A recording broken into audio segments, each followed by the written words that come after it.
Welcome to the Digital Insurance Agent Podcast. So glad you have chosen to join us today. And with me again is Nikki Coner, CEO of Package to Profit. And we are here on our second round talking about sales. Last time we talked about the art of the close. Today we're going to be talking about creating a winning sales culture. Nikki, glad to have you back with us. Thank you so much for having me. Awesome. So let's talk about establishing and sustaining a high performance sales environment within your insurance agency. And you've worked with teams across different industries in the past. What does a winning sales culture actually look like in the insurance world? Absolutely. So one of the things a winning sales culture looks like in the insurance world is it looks like clarity, right? Being crystal clear on the services that you're providing and how you're making an impact in the community. Number two is consistency, right? So I like to call this a triple C, by the way. So consistency. And then the third thing is care. And so the knowing that the clients care, and then to further more on the consistency side, knowing that every time that someone comes into your office, they have the same consistent experience. That is very huge because now they feel comfortable in sending you referrals. When it's inconsistent, they're not sure on that referral base. And then also too, everyone understand and knows the vision. So one thing that I like to practice is whatever your messaging is that you want to, or the culture you want to create for your office, make sure that they are around and they're reminded through the environment that it's there. Another thing is too is everyone feels seen. I was told my agency owners, when they are walking around the office or they're engaging with their clients, is imagine that your agents have something written on their head that they feel invisible, right? And what can you do to feed that? What can you do to affirm them and that they did make the right choice? Because granted, like, yes, roles and jobs are scarce, but they have options. And so understanding and appreciating them is huge. And then also understand performance needs to be recognized and developed. I cannot emphasize that enough. It needs to be recognized and developed. I see a lot of times agents are recognizing their agents for the owners are recognizing their agents for achieving it, but they're not helping them develop it. And it's just because you're all over the place, which is where we come in with Package to Profit, is to be able to make sure that, Gary on the team, when I'm doing surveys in the office, he knows what he needs to do to be able to take his family to Disneyland in December, right? A lot of times the agents aren't clear on what they need to get to that next level. So that's big. Would you say that's really where a lot of agency owners get it wrong when they're trying to build a motivated sales team is that development side of things? Correct. So one thing that we do say a lot very often is it's a numbers game, which is very true. But you also have to understand that although this is a numbers game, your team, it's important that you're also nurturing your team, but they're also, when you're nurturing your team and developing and growing them, it teaches them to transfer that to your clients, right? And so, yes, it may just be a numbers game to get them in, but how do you retain and how do you keep them? Good. That's the biggest area. So, what's your advice to these agency leaders when they're looking to hire the right sales talent? Because, not just everyone can talk. So, what should they be looking for? So you want to hire someone who has empathy and curiosity, and they're not just charismatic, right? But they really are able to attach and connect with the client. Um, a great agent doesn't just speak well, they listen well, right? I always tell them we have two ears for a reason and one mouth, right? Two ears and one mouth for a reason, right? Is because listening is very, very key. So you need to make sure that you are able to bring on someone who is has the listening skills. And so maybe you create, during the interview process, you create something really, really simple where you can see if that person is able to catch it, listen and respond, right? And it's very simple. It's not something, because if you bring someone on who is more of a talker than a listener, it how a person does one thing is how they do everything. So if you catch that in the interview, that's going to be a hard behavior to switch, right? So that's one of the biggest things that I always recommend when doing that. And then also you want to ask questions to reveal how well they handle objections, right? Or rejection. Rejection is huge, because we've kind of shifted more towards working with agents on emotional intelligence. And the reason being is we have found that when agents are rejected, they literally, and if they haven't worked on their emotional intelligence, you will lose an hour of productivity every time they get a rejection. Wow. Oh, goodness. And you got to think about it, like as an agency owner, you're spending all this money on marketing and getting your word out there. And if someone, totally checks out, for an hour, turn off the phones, or not taking it in because that last rejection is hanging over them because of their lack of ability to adapt with emotional intelligence, they're going to be stuck, and that's costing your agency. So a small agency, it's costing them well over 50,000, per employee. Yeah. So how do you identify some of those red flags early in the hiring process that just tells you they're not going to be a fit? Ooh, okay. So, one of the biggest things is that they talk a lot about themselves, right? And that is one of the huge red flags. And whenever you ask them a question, they go in the deep end about themselves. So like if you ask them like, hey, how, like, what's an experience that you had at work or whatever, right? And all they're talking about is them, right? And they're not necessarily talking about how they've made impact or the client. They're really just all about themselves. They are more of what's um, yeah, I'll just leave it at that. That's good. And then another thing is as well is they're very vague about their past performance, or they dodge accountability, right? So let's say that you ask them a question of like, when is an area uh, that you've made a mistake, right? We've all made mistakes, but if they're not able to address it or acknowledge it, that is a huge and major red flag. And then if you ask them about their past performance and then you're not able to get a clear answer, that is a clear indication that they're going to do the same thing with their agency. Mm, good. So what would you say are the qualities that separate average producers from superstars?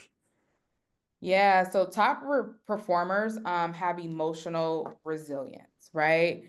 They do not spiral after a no, right? They also prepare differently. Um, they'll come into the interview with questions, not assumptions, right? So someone who's not a good fit will come in assuming that, they got the role, right? But they don't feel like they didn't really earn it. And so that is one area as well. They also track their own numbers because they own their growth.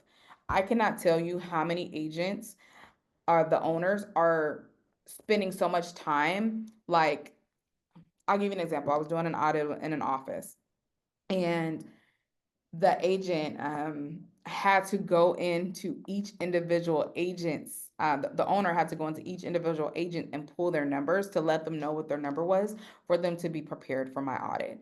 You shouldn't have to do that with somebody who is a top performer, right? A top performer knows. And so you can ask those questions like, what is your closing percentage? A top performer who is a great fit knows those numbers right off the top of the bat. Mm, very good.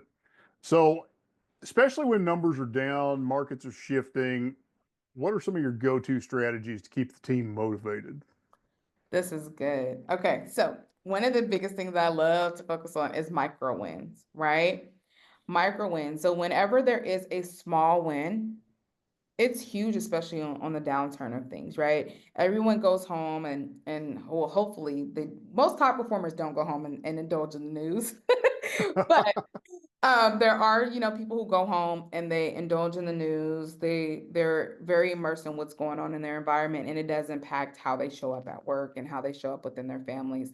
And so, in order to be able to feel valued, which we all want to feel valued, wholeheartedly, but you want to celebrate their very micro wins. So if they, got, a policy, right, and what I like to do for the micro win is, let's say I have one office. I think their requirement is like 20, it's really low. It's like 20K for the month.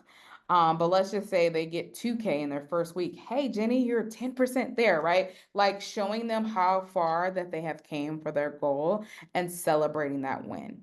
Another huge thing that I've noticed that the owners really fail in is not reconnecting their team with their why. Like, why the heck are they there? Believe it or not, although the economy is in the state that they're in, there's a lot of agents in the office that do not have to be there. They have spouses who are very well off. And it's just the mom that's just like, you know what, I want to be here to make additional income, but I don't have to be here. So when you have those type of people, and then when you're dealing with Gen Z, and that, like I said earlier, it's a whole different whole different beast. But when you're dealing with Gen Z and you're dealing with millennials who can literally go out there and sell policies on their own and create their own YouTube channels and be their own influencers, like it's a whole different environment. And so you want to make sure you're connecting with their why and you're able to help them with that. And Hmm. with that, you're able to also shift their focus from outcome to effort, right? So when their numbers dip, right, you are able to have the teams reflect on what they learned this week. You don't necessarily have to say, so one thing that I love to do, for instance, is show them, okay, yes, they may have dipped, but then show them how they can learn from this dip. Like, how can they grow from this? Understanding and replaying those last 3 to 5 conversations and walk them through with it. Hey, where did you mess up, Jenny, on the last 5 conversations or 3 conversations that you had and deals that fell through? What happened? No one is really taking the time with them to really understand what that is. And so all they're doing is pressing print on something that is going to consistently keep showing up the way it is. So that is what I recommend. Oh, that's great. So, as agency leaders, you want to create an environment where people are always learning. There's coaching and feedback is welcome. It's given, not feared. But at the same time, there needs to be accountability built into that. So, what are some of the ways that you can create that culture where people do take ownership of their goals, but there's also this freedom for feedback, for coaching, and people don't take it personally. They realize it's for their best interest, it's for their growth, and it is I'm going to call it a growth focused environment. Yeah.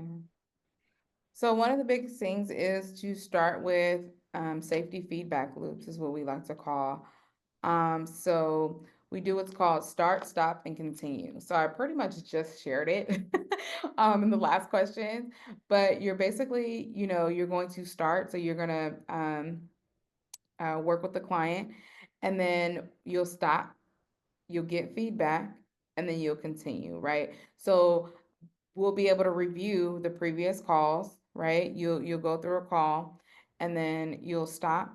You'll take time for coaching, which a lot of agency owners don't have the capacity, which is where we come in at to do this. But you want them to understand that coaching is a gift, right? It's not a threat.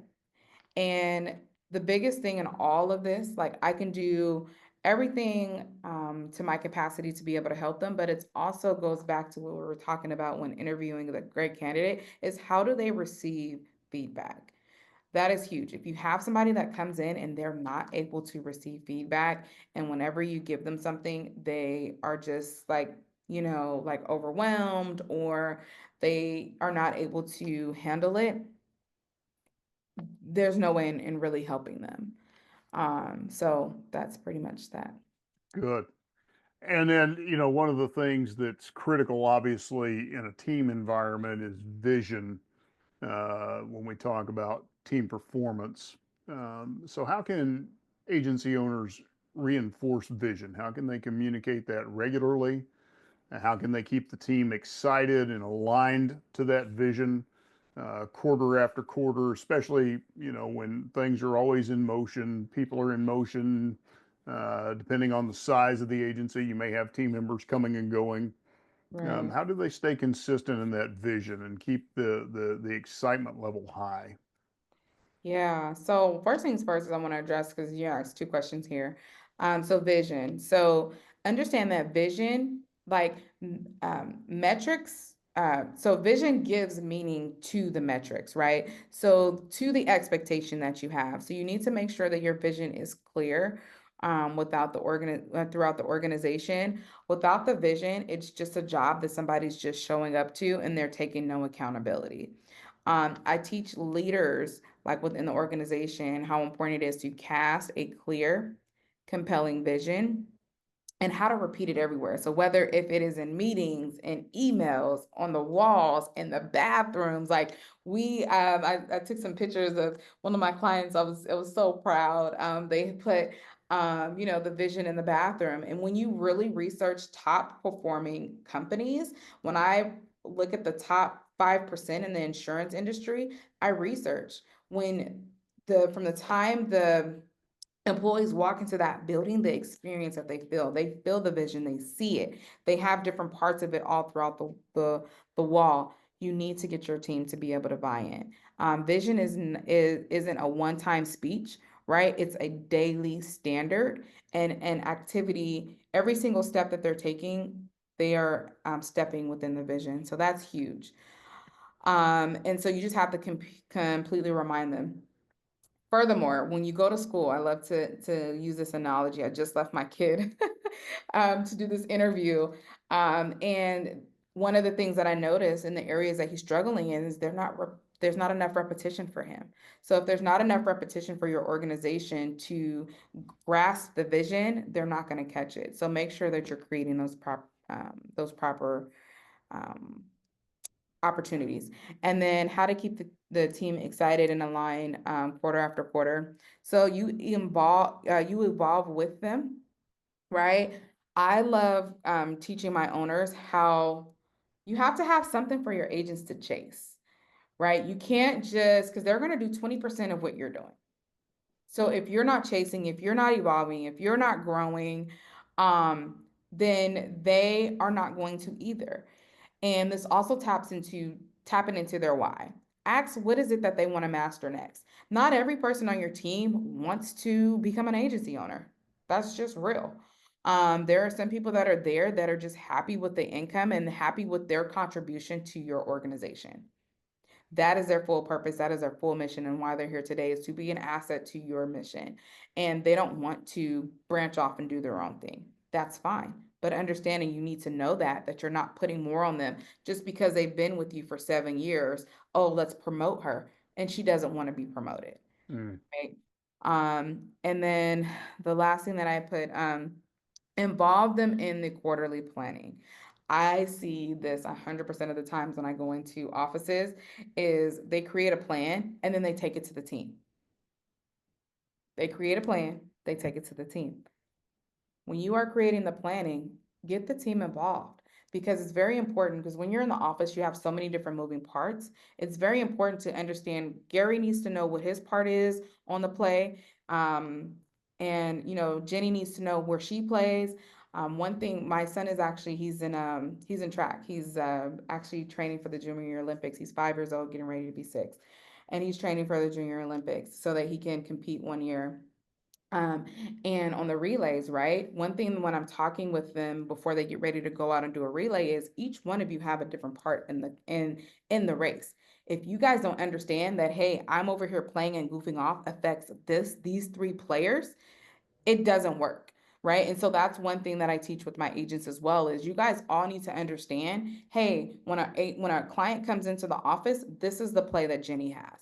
She has the importance of getting that client to buy into our culture in this office straight off the bat. She needs to greet them. She needs to say hi to them. She needs to stand up. Like she's not an agent. She needs to take that time to interact. She's not on the phone. I've walked in so many different offices just to pop in, just to see how it'll be, and no one greets me. Mm, yeah.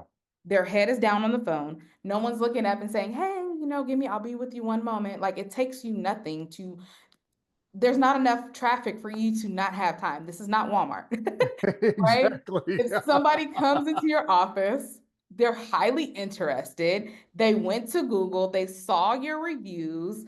Most of my clients, they are like number one for their what is it, their chamber for their city. Most of my clients, I get them to that level.